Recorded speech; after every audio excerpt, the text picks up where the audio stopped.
This is why America is my first choice for studying abroad. I remember when I was 17, that's a year when I decided that I want to study abroad. All right, I was a sophomore, I think a senior in high school, closer to graduating. I think I was a year away from graduating. And I just distinctly remember my mom had this conversation with me saying that, son, you need to consider study abroad.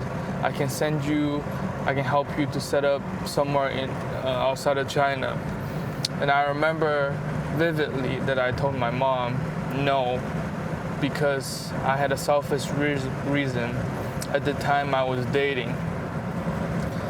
And then I think my mom just said, okay, that's fine. I mean, I didn't tell her that I was dating, but I just told her I didn't want to go anywhere. And then move forward,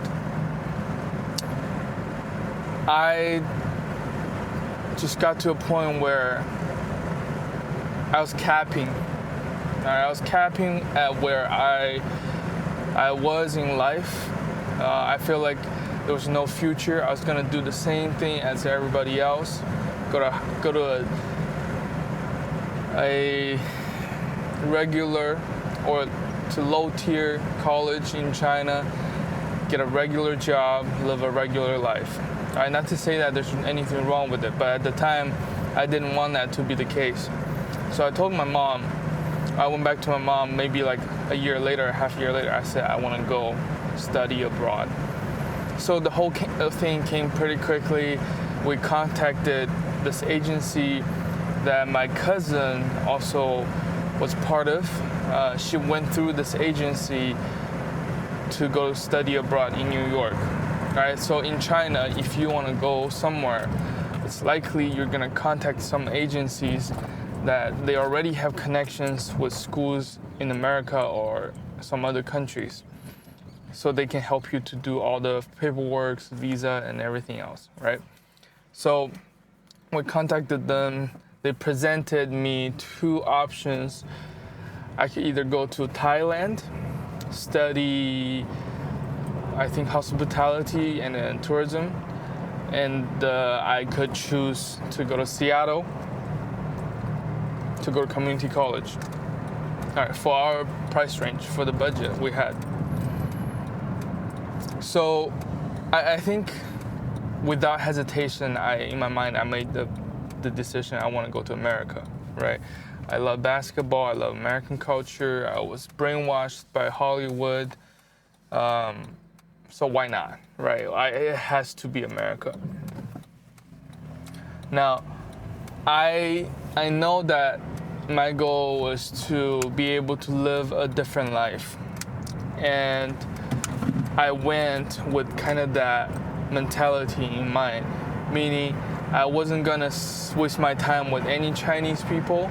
I specifically picked Seattle because they told me there's less Chinese population compared to everywhere else, all right? Now that's relatively true, all right, relatively true. So that's my mentality when I got there in Seattle. And I remember moving very quickly. They helped me to contact this tutor. I had this tutor that helped me work on my grammar, examination, writing, reading, and I had another tutor from New Zealand. His name was John, and then he was my speaking and listening tutor. He was teaching me and helping me with speaking and listening in English. So it was about, I don't know, I want to say 3 to 5 months preparation before I really went on to the first part was my visa, right? Getting my visa. And then actually before that, it was the English,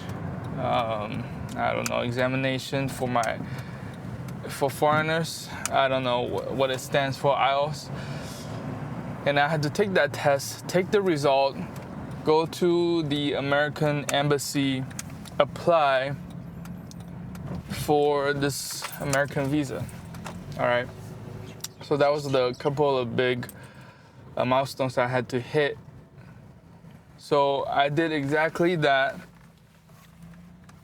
and it was a winter or fall admission, I think, from my college, and then I had a timeline to meet.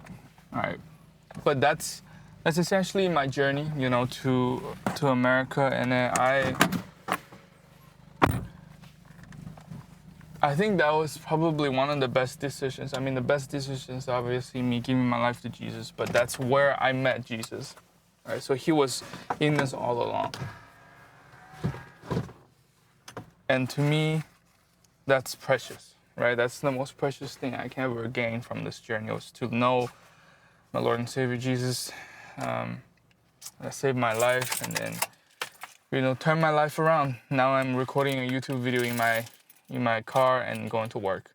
So thank you for watching my video, and let me know if you have any questions.